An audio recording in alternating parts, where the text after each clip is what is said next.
Thank you so much, Yudi, for beautifully summarizing everything that has been going on in the platform in this year so far. It was a very interesting presentation. And also, it was very interesting to hear about some creator stories about alternate monetization and how they leverage stuff like Super Chat. I'm pretty sure that a lot of creators on the call would also be quite interested to know that how can they use these features like memberships, super chats, and merch well on their platform or on their channels. And for that, I would like to bring in Krishna from my team, who will be facilitating a panel discussion on just this topic. Hope you're excited. I am for sure. And Krishna, handing over to you.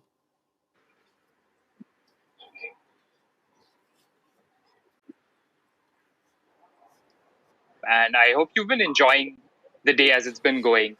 So before I introduce the panelists for this session, मुझे आपको एक analogy में बताना है कि ये session important क्यों है. जो YouTube channel आप बना रहे हो, think of it as you're building a house. And जब भी आप एक house बनाते हो, the most important thing you need to think about is the foundation. अगर foundation ठीक नहीं है, तो घर ठीक नहीं बनेगा. And in that case, one of the pillars of this foundation is the monetization you make on YouTube. It enables you to create more content and fund more content. But we also on YouTube decided that maybe that's not enough. We wanted to give creators more options to build an even more solid foundation. And I think alternate monetization, which is what we're going to talk about now, is one of those pillars that you should establish very early in your channel while getting started. So, with no further delay, let me introduce our panelists for this session. We have Animesh Agarwal, whose channel is 8-Bit Thug.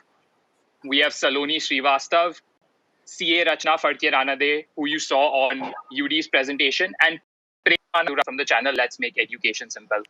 Let's have them on.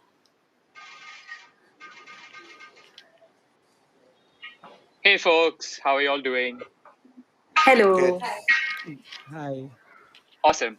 So before we get kick-started into the session, I'm going to let you introduce yourself one by one. And what I want to know from you is the one YouTube video or creator whose content you watched recently that has made you feel happy or that has inspired you.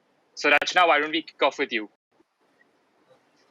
Well, during the lockdown, I've seen a bunch of videos, but really, I checked out the video of Saloni during the lockdown and how she made 1 crore rupees during the lockdown, and I just felt that making a video without giving party to fellow YouTubers doesn't make sense. So Saloni, a party is due on you. Yeah, I mean that's how you have to face the challenges, and that's how you take on the challenges and convert into opportunities. So I think that was one video which really I liked a lot while checking out so much other content on YouTube. Thank you. Awesome. Animesh. Hello everyone, I'm Animesh Agarwal. I go by the name 8-Bit Thug.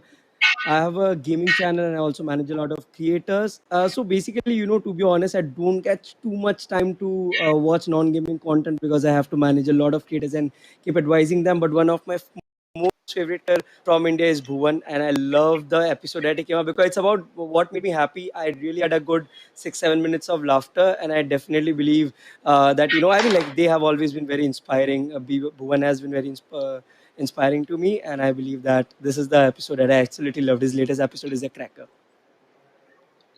Awesome. Saloni, why don't you go next? I think for me, my favorite discovery in the lockdown period was Tanmay Bhatt's second channel, Honestly by Tanmay Bhatt. All of the conversations he had around money and the conversations he had around just generally fueling people's curiosity around what dreams are and how we perceive love, and a lot of different very interesting angles that he took by inviting some very knowledgeable people from different industries. I think his second channel is absolutely my favorite thing to watch these days. Awesome. Prem, how about you? Hey, myself Premanand from Let's Make Engineering Simple.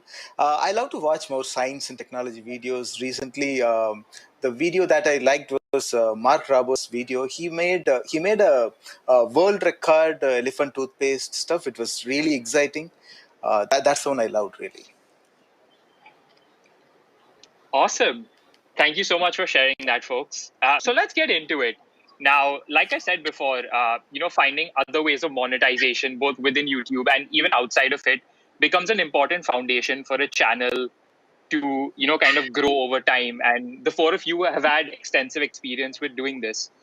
So Rachna, why don't we start with you? I know you have a really, uh, cohesive channel memberships offering. How did you get started on it? How did it build out, and where is it at now for you? So while starting with the channel memberships, we had a very definite plan for it as to how we are going to go about it. What would be the different levels of memberships? We did think through as well. Then we tried to jot down as to what sort of offerings can I give to my paid members. A very important point to note here is that promise only that much what you can actually deliver. Otherwise, what happens is that if you promise, then it backfires on you, and you get pressurized to fulfill your commitments. So I just try to jot down as to how much I can really offer to my paid members, and so that is how we actually laid down the plan for memberships. We presented it, and what we did as an immediate follow-up video was FAQs on memberships. To my knowledge and to many other YouTubers' knowledge as well, I think this was the one of the first videos which was put on FAQs for memberships, because we got a lot of queries that if X is happening, then what is to be done? If Y is happening, what is to be done? So I jotted down all the queries which I got from my viewers, recorded a separate video, and I posted it up on my YouTube channel. So that was actually a very good positive point that I received from my subscribers as well.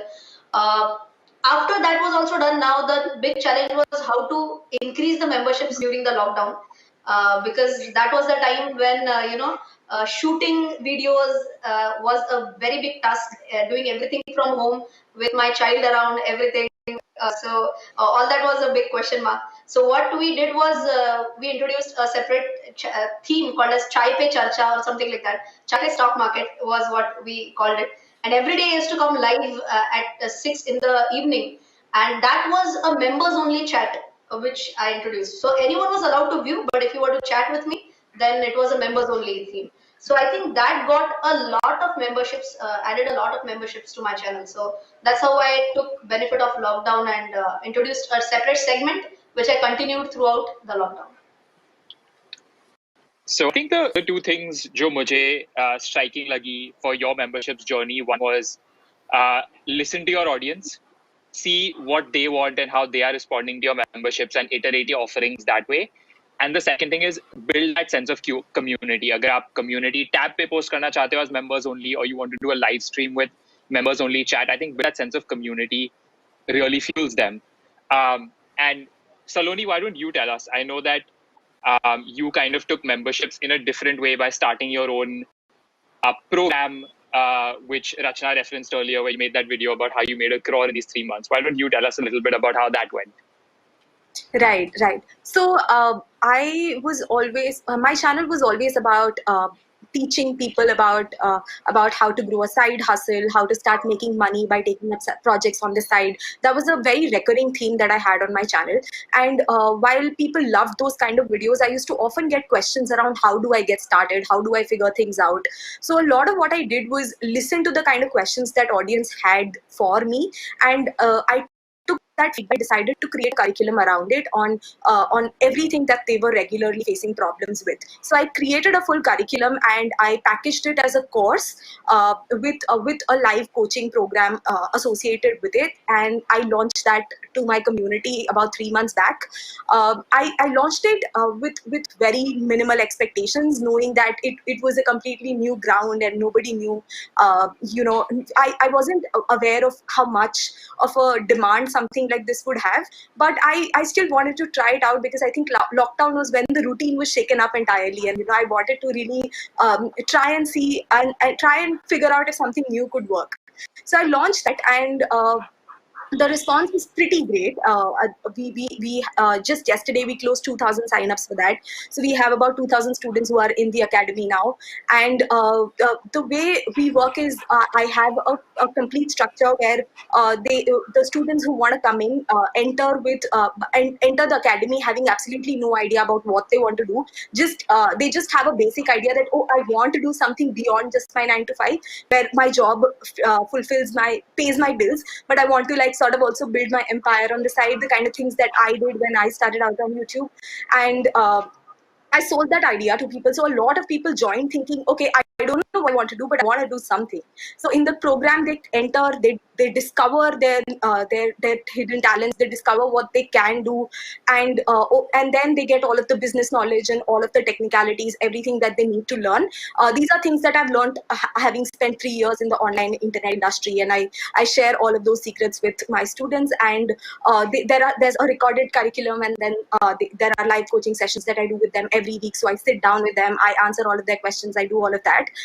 So this allowed me to also not just diversify my revenue, but also create something so sustainable that I now see this becoming a major part of my my business in general, that it brings in regular money, and it does not require me to spend a lot of time on it every single day.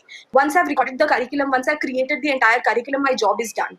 And now if 2 people buy it or 20,000 people buy it, the effort that goes from my end is limited. So it's kind of like a passive source of income, and has made a big difference in the way I now envision my future, apart from just creating videos, which I absolutely love. But this then takes care of all of my monetary requirements, and just from a business perspective. Awesome. Yeah, I think from what you've kind of read to us, the few takeaways that I see again here are think about expanding on your expertise. You said that this was already something you were covering on your channel, so it was just an expansion of that. And the second thing is, of course, making that attempt, going out and doing it, and not fearing it, not pressurizing yourself early, and just making that attempt. So thank you so much for anybody who's looking to expand their business, look at their channel as a business. I think Saloni had some great insights over there. Animesh, how about you? I know that as a gaming creator, super chat or live streaming एक बहुत बड़ा part है on how your channel develops and how you continue to grow. Tell us what you did right, and आप क्या strategy सोचते हो when you're encouraging viewers to give super chats, or how you built that up for your channel. See, I believe that when it comes to super chats and membership, especially for creators from the gaming genre, and live streams are more of right now in India, the trend is very much into gaming. It's been trending a lot. So one major thing that I've seen, that there is a big difference on how the approach is for young creators, new creators, and the more experienced one. So I'll give two different approaches for both of them. So for young ones, you need to, so I have this concept where I say that you need to treat it as a super chats, you need to treat as if you own a restaurant. Your channel is a restaurant. Now if you are new channel, it's not that कि आपको super chats daily मिलेंगे, but जब कोई person comes and donates and gives you a super chat, and if the response is really good, which in case of a restaurant would be good food, then वो if not daily, but वो week में एक बार आएगा. Maybe a weekend he will hit up your channel and come again because you had a really good response. So I believe for young kids, it's very important that the way you appreciate, I believe this is something, so it's all about courtesy. How well do you appreciate the person taking money out of their purse and paying you to support what you are doing? So I believe that is a very important thing for young creators, which they miss out because so this is something that happened with me when I was at the very early stage of my YouTubing. I think until 100 and 150k subs. So whenever I used to get a super chat, I was like, okay, thank you for the super chat, and that's it. I made a transition where I decided to, okay, when someone gives a super chat, maybe spend another 15 seconds in addressing the person and maybe saying a huge shout out to you, and I'm absolutely thankful. बहुत बहुत शुक्रिया आपने आया support किया. This lens actually helped in getting in, I would say, major investors on my channel. I treat people who come and give super chats as investors, because you don't know the quantum, how it can, like I have had people who started with 100 and went on setting the limits every day. That's 10k right now for the Indian YouTube. So I've had those experiences, as far as memberships are concerned for the younger channels, new channels, is that you need to understand that memberships are nothing else but subscriptions. Someone is paying you on a monthly basis. So there are two things that the person has in mind. So when you choose between an OTT platform, on while installing on a device and you take a subscription, what do you think? Exclusivity and the kind of content. So basically nowadays we have a lot of options, but why would you choose this and not that? Because you want the content that is being shown. Also you are getting the exclusivity that this content is available just for this and I'm paying, and so I'm getting a chance to see. So this is another thing. You need to maintain some, like for young channels you definitely need to start that practice of giving your members exclusive content. This really helps a lot in getting those memberships in. And I mean, like, when your channel, as your channel grows, you can actually build a very good community around your members, which is, to be honest, YouTube, a parallel platform within YouTube. I mean, like, your members only thing is something that is within YouTube, a very parallel thing. So this is something one of the creators that I manage, Mortal, and me, we were discussing a couple of days back, where he said that my members only content is a separate panel with separate platform within YouTube. So this is something that young channels need to keep in mind. Now coming to the bigger ones, now this is where it gets tricky. So if you talk about big creators like I Mortal think or actually, Minati or maybe. let me come back to you on that. Sorry. Mhm. Let me come back to you on that. I think initially, just for the newer channels who are here, the big takeaway is that starting that loop of appreciation very early, and using memberships early so that your audience knows and you build that appreciation and you build that relationship with them. So I think that is the way you kind of go ahead with it when you're starting channel memberships. But let's come to Prem, since we haven't heard from him. Prem, why don't you tell us how you have been able to build this business out of your YouTube channel, offering courses, which I believe are targeted to K-12 students? Yep. So when I come into the alternative monetization, most of the creators, they think the advertisement revenue and memberships are the only option to go ahead with it. But my recommendation would be, there are plenty of other options also available. So when I started my YouTube channel, I was the only one who creates the content. But now I have close to 100 plus employees in our company. It's all because we started producing product and services that would be that would be interesting for our audience. So we built a learning app for the K-12 students, and we do a lot of physical classes where students can come in and they can attend the classes. And during the lockdown period, we were not able to the physical classes, so we started doing online classes where we did recorded courses as well as the live classes. So it went really well. Comparing to the physical classes, we had a 2x number of students attended the event. So if you are running a channel and a certain numbers are following you, we would recommend you to go ahead and start developing some product or service that would be useful for your audience, so that that can generate another revenue as well. And we are offering membership in our channel as well. And our membership is almost generating 50% of our revenue. Almost 50% of revenue from YouTube channel is coming from our membership. That's awesome. I think that's I think something creators should take away from here is the fact that 50% of your revenue can start coming from memberships, which means you're less dependent on going ahead and like doing something different. I think one question to all of you, and this is something I'm sure everyone is eager to learn, is this alternate monetization. What is the one thing it's let you do that you think you wouldn't have been? Rachna, why don't you tell us what has memberships enabled you to do that maybe Sorry, you could before? there was a small connection error. I could not hear you properly. Sure. Can you hear me now? Yeah. Awesome. So the question to all of you all is, what is the one thing this alternate monetization has enabled you to do, which you feel you would not have been able to do had you all not diversified this way? I think because of the monetization thing, one amazing thing happened that, I think every YouTuber who calls himself or herself as a YouTuber now was doing something else before doing YouTube. And that big decision to completely shift as a YouTuber is dependent on one thing: am I able to generate that enough amount of money from YouTube or not? So, for example, for me, I was teaching CA, I was teaching MBA, I was doing corporate trainings, I was doing things on behalf of SEBI. So, foregoing that entire income and shifting to be a complete YouTuber, trying to give full justice to this channel, uh, was a big question mark in front of me. And it would have been possible only if I would have been able to generate a good source of revenue from YouTube. And that was the time I tried to chalk down few things, jot down few things, that what could be the different sources. And that time I came to know that, okay, memberships can be really big if planned in a good way, if executed in a good way. So yeah, we drafted a plan, we stuck to it, we executed it, and finally I feel glad that it was only because of this monetization thing that I was able to take a good decision of leaving all other things aside and focusing only on one thing, which is YouTube. So had there been no monetization, it would have been like a jack of all trades kind of a thing, wherein it would have been difficult to balance on all the stones, but not really getting through a very big one.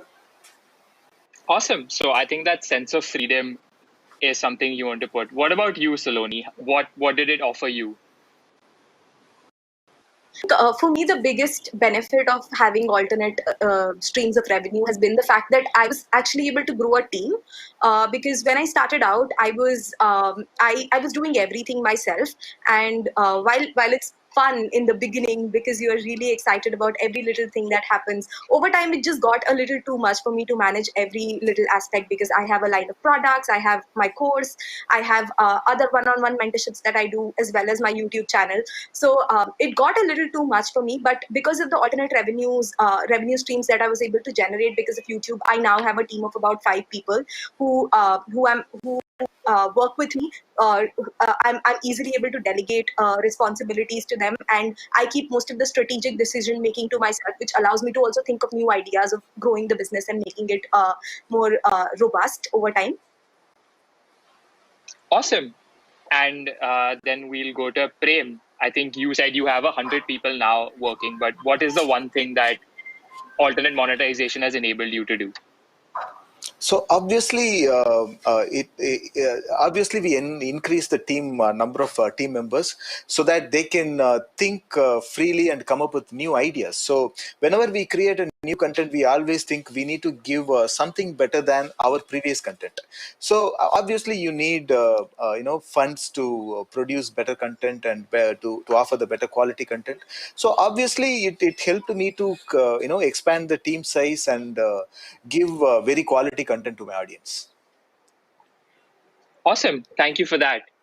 I think इन सब के answer सुन के जो एक summary मैं दे सकता हूँ is it gives you that freedom to pursue what you enjoy doing, to build out a team and एक business बना सकते हो. You're not just a channel that people to watch. You're a business जो उनकी lives पे multiple points पे intersect होते हैं. So I think keeping those 3 things in mind is why you should focus on being early to diversify your revenue streams. Now, Saloni, I want to hear from you. Since you found a lot of success in this, why do you think that YouTubers can make good secondary businesses from their channel? What motivates viewers कि वो एक YouTuber को trust करे and उनके business को trust करे? Right. I think as YouTubers, sometimes we don't realize the amazing position that we are in. We are at the intersection of audience as well as brands. So by that, what I mean is we as YouTubers, our audience develops a relationship with us to the extent that they're very open to share their feedback, and if they try new products, if they try something out, they're the first ones to come and tell us that, hey, this worked for me, thank you so much, this didn't work for me. So we constantly keep getting the right kind of feedback, just because of the fact that we have access to so many people. So we have access to like-minded people, and we get a lot of feedback from them. A is gold mine for any product creator. If you have access to real feedback, there's nothing like it. And on the other hand, we're also in a position where a lot of brands constantly send us products to review to try out, to test out, which also gives us the ability to see what's available in the market. So when we get feedback from the people and we also get to see the kind of things that are available in the market, we're at the best position possible to think and find things that are missing, and to create products that would at the end of it make the end user happy. So when I'll give you an example from my own experience. 2 years back is when I launched my first product, which was my planner for the year 2019 was when I launched it the first time. And I was very excited about it. The reason why that was because a lot of people used to reach out to me and ask me, hey, what do you think is the best planner in the market right now? And I genuinely could not ever recommend a planner to them because I wasn't happy with whatever was available, which got me to thinking, oh, is this something that people need? It looks like people want this, but I can't find anything. And I had received a lot of planners and similar products from a lot of brands, but I was never really happy with the kind of quality that I had received, at least by then. So that gave me a lot of idea that, okay, there's pure demand here and the supply isn't matching that. So maybe I should create something that would match people's requirements. And then I launched that, and it was a grand success. I was sold out in under 4 hours, and the demand for that kept coming throughout the year. And which is why the next year I expanded it to a line of journals as well, and I would still be doing planners this year. So yeah, I think we're at just the best position a person can be in terms of launching new products and services. Awesome. Yeah, I think creators should take away the fact that Joe trust and the relationship that you build with your viewers, you can deliver something that they need, then you'll probably be the first person they go to. Animesh, let's hear from you when it comes to channel memberships and super chat. What do you feel a creator should establish as a baseline, or should aim for when they're establishing it? Should it just be that it's some extra money, or how should a creator establish a goal when they're trying to get into alternate monetization? See, I believe that to be honest, for a YouTuber, super chats and membership, especially if someone is into live streaming, they become a very integral part of the monetization revenue that they are generating from YouTube. So I believe it should be highly prioritized throughout a content creator or a live streamer's journey on YouTube. And like membership, like you asked about how membership should be approached, I believe Rachna mentioned it really well, that you should only promise, like when you're mentioning the perks, which form the basis of a membership, you should be very careful in what you're actually offering, and you should ensure that you are able to, actually deliver what you are offering. This is more important in case of big creators because they are already engrossed in a lot of things, creating content, live streams and other stuff as well. So for them specifically, they need to ensure that their perks are very much something that is deliverable, because they end up forming huge communities. They are big YouTubers with 2000 plus members. So you need to be very careful when you're choosing the perks, because every member needs to get what they're paying for. And as far as super chats are concerned, they definitely become a very integral part of upgrades that are required when you are doing product for your production, for your content. Because I believe with evolving technology and more digital assets coming with every passing month, so I definitely believe upgrades definitely help to give a new look and bring fresh content for your channel. And all this is possible just because of alternate monetization or within YouTube monetization opportunities like super chats and memberships. Awesome. And we didn't hear this from you before, but what is the one thing you feel that alternate monetization has enabled you to do that you maybe wouldn't have done if you hadn't diversified? I believe that for me, it's been more about my tech upgrades that I have made. Trying to get in because I believe that when we are live streaming, we are doing a live production. There's a lot of aspects that you can bring. You can do a lot of different things, especially with advanced technology, like I mentioned. And stuff are really expensive. So to be able to get the best tech, the best device, you need to have that money coming in. I mean, like some things go way expensive, above $1,500, $2,000, $3,000. So to get in that tech upgrades, you definitely need monetization. I believe for me personally, it has definitely helped me upgrade the kind of content and the quality of content, to be honest, that I'm being able to give. Awesome. And I think the lesson from this is that it's a way to give back to the people. When you upgrade your Right. content and you're able to create all this content, unko ek better experience milta hai. And so it kind of creates this harmonic loop. They help you out and then you deliver better content for them to watch. So in this case, Prem, in case any creator is hesitating with diversifying, they feel that what will my audience think, or are they a little hesitant on asking for money? How did you get over probably that initial hesitation when thinking about these alternate monetization products? So in our channel, monetization, so membership have been enabled 2 years back, but we just enabled the membership just 6 months, 8 months back, because we had a great, hesitation. Whether go for it or not, what our audience will think of it if we ask for some money to them. Even my team members were a little bit resistant about it. And during our last year Educon, there was a nice meeting, nice session conducted in the Educon 2019, where they were clearly explained what are all the benefits of membership, and how we need to approach the membership, and how should we tell to the audience that we are enabling the membership, and what are the perks that can be offered to the subscribers. So after hearing that from the experts, we got the confidence, and we just started the membership. But we need to be really sure that we need to add some value to the members when we get some money out of their pocket. So we gave them exclusive content. We give a exclusive high quality content every week, and we go for live for the audience. So for the new creators who wants to get into the membership, my recommendation would be don't hesitate it, because through your YouTube channel, you would be giving the content. You're basically educating or entertaining your audience. So if you tell them your difficulties and what are all the things which goes beyond, which goes when you produce the content, and how many team members you have in your team, and what are all the problems you are going through when you create the content, and why you need the support from the audience. If you explain all these things to your audience, they'll understand. So you need to clearly explain why you are enabling the membership, and what are all the perks that you're offering. Then audience will be understanding it. So we initially we had the hesitation, but when we launched it, the negativity was very, very minimum. So you don't have to worry about all these negativities. Awesome. Thank you for that. And that kind of brings me to my question for you, Rachna. Since you saw great success with memberships, what were some of the challenges that came along the way? It could be in terms of perks not scaling out, in terms of आपके audience को ये चीज पसंद नहीं आया, they wanted something different. What are some of the challenges a creator can expect when they're creating memberships, and maybe some of the workarounds that you personally found for yourself? So I think the biggest challenge, like he pointed out right now, is that how do I ask for money from people who are loving to watch the content absolutely free of cost?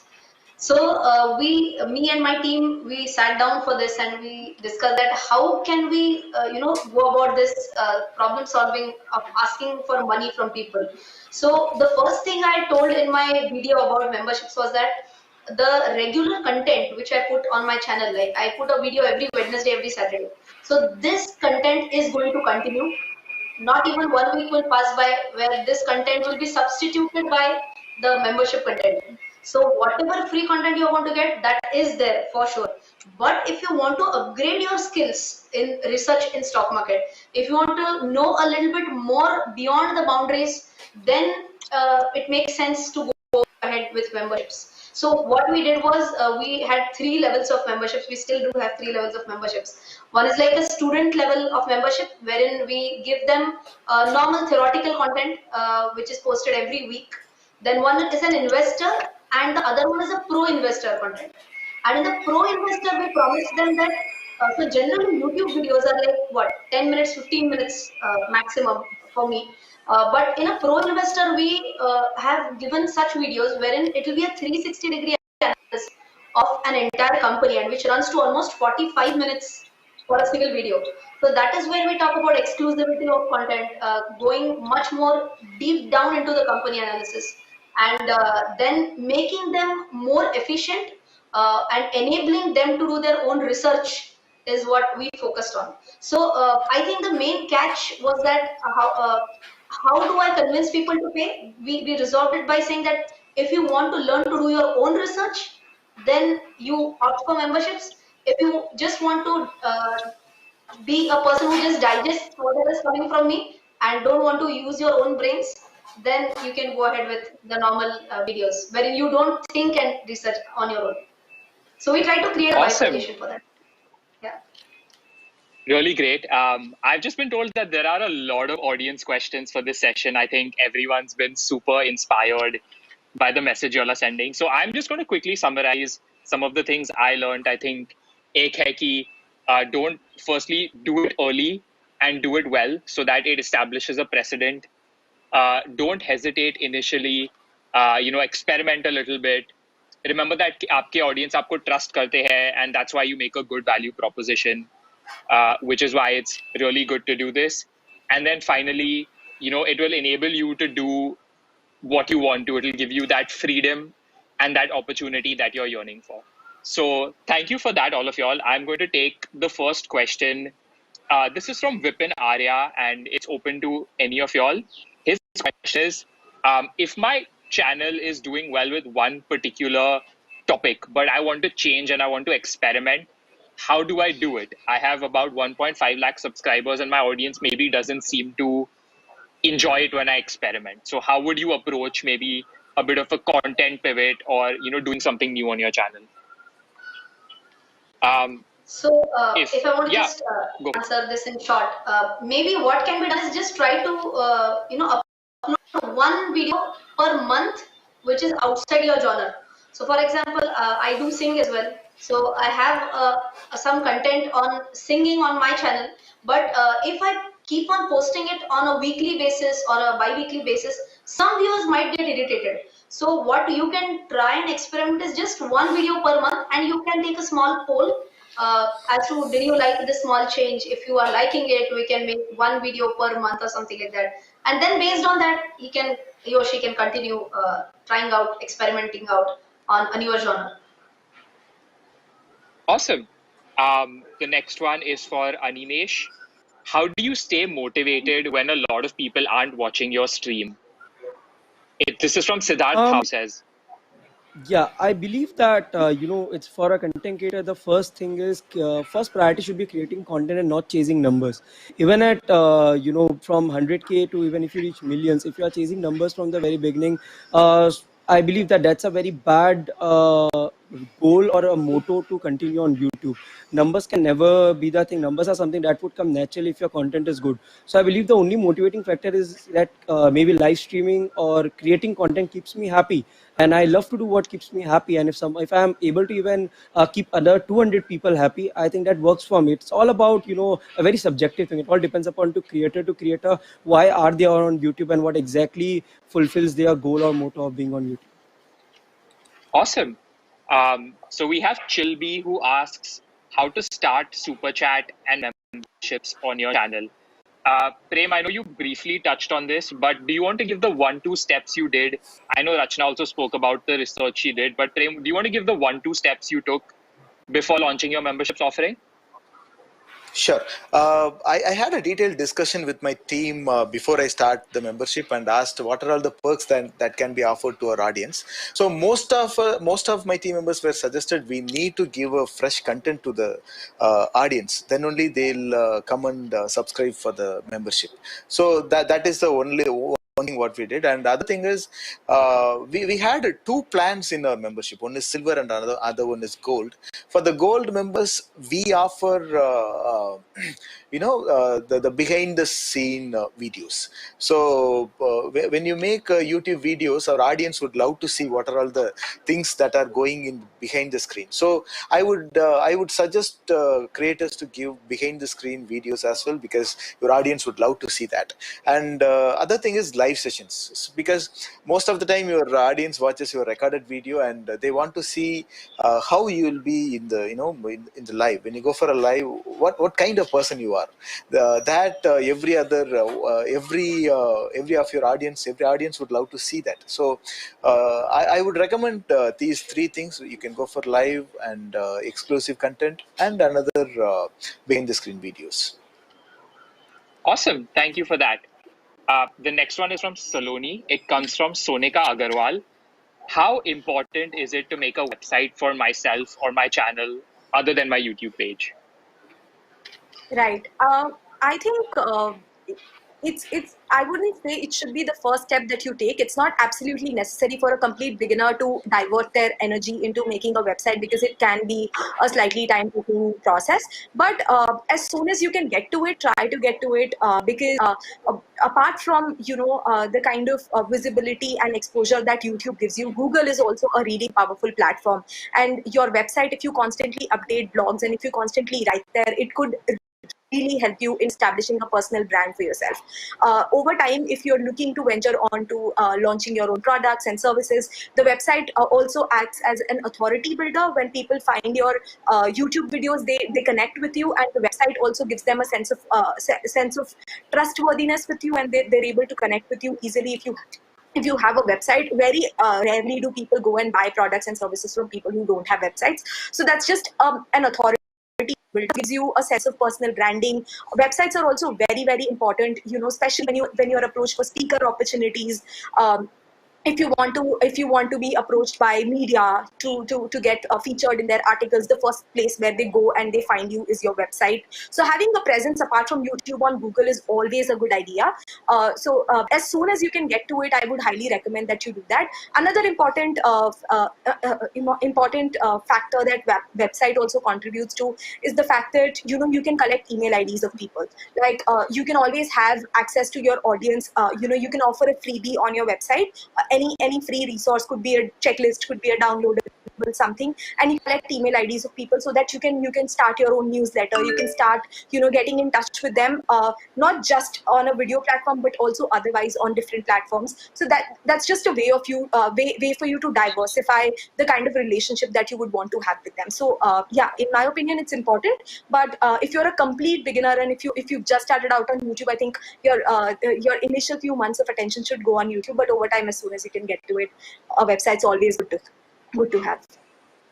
Awesome. Thanks, Saloni. And thank you, Sonika, for that question. There's your tailored advice directly from Saloni on this question. The next one I have again is for Rachna. It's from Tech Sant, who says he's an engineer and he makes videos on the stock market, but he doesn't have too much knowledge in the field. How should he prepare for it?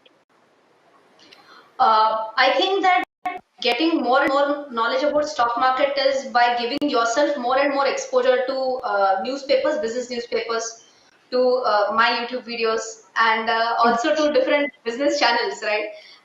See, otherwise what happens is that I always give this as an example that you can't learn swimming by reading a book on how to swim. You have to dive into the pool, only then you learn until he or she herself actually starts investing into the market. Even that 1 rupee gained or 1 rupee lost, for that you're going to do a lot of analysis. And that's how you slowly and steadily start to learn more and more about stock market.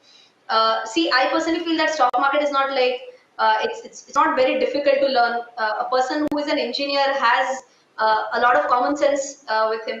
So it becomes easy if he or she tries a little bit more effort into going through more and more content available on, as I mentioned, YouTube or on televisions or on newspapers. Of course, there are lots of books as well, which he can grab and have a read.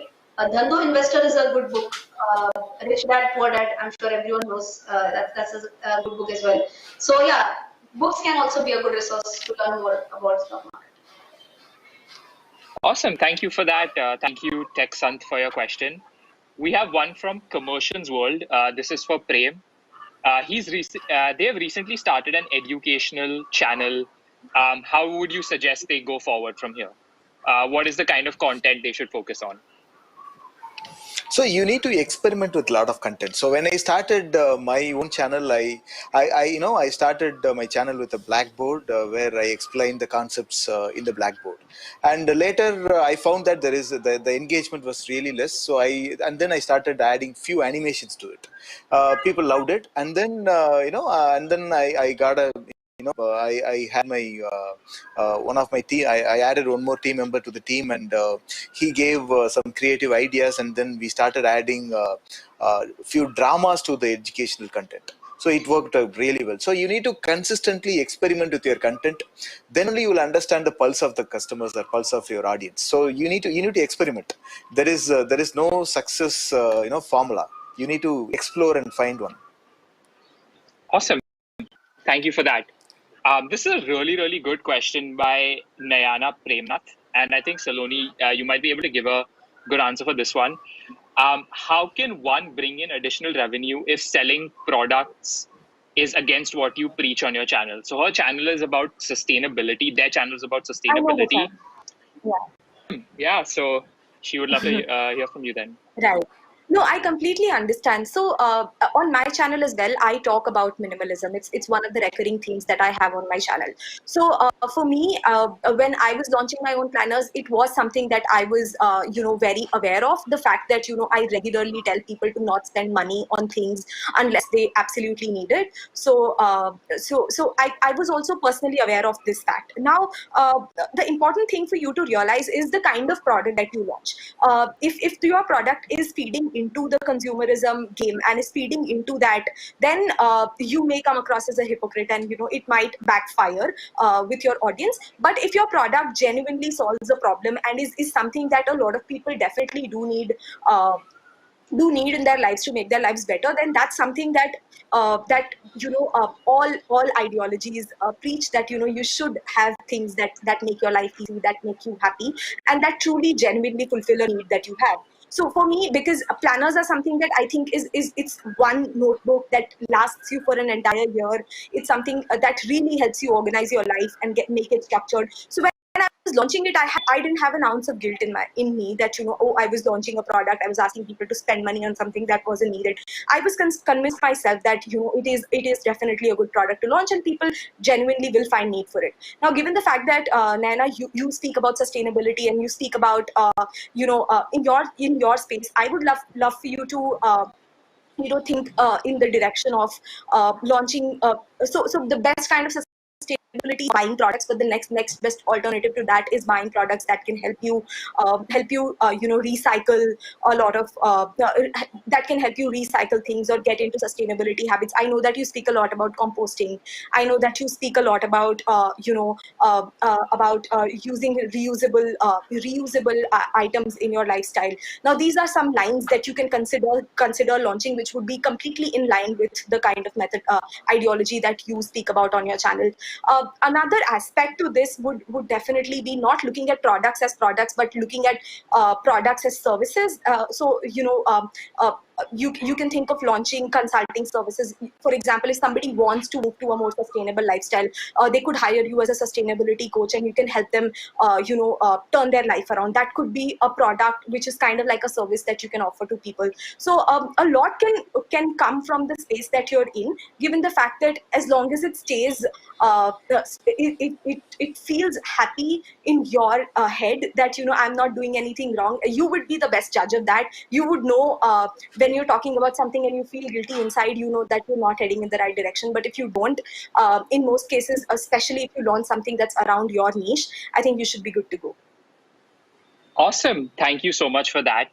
Thank you, everyone, for watching. And thank you, Rachna, Animesh, Prem, and Saloni for joining this and sharing your information. I'm sure the creators took a lot to take away. Maybe all of them couldn't get their questions in. So look at your live chat next time when they start popping these questions in after watching you here. But thank you so much for sharing your feedback and your advice. And I hope people are able to diversify their revenue just like you have. So thank you, everyone. I'm going to hand it back over to Sarthak. That was it from me for this session. Thank you for having us.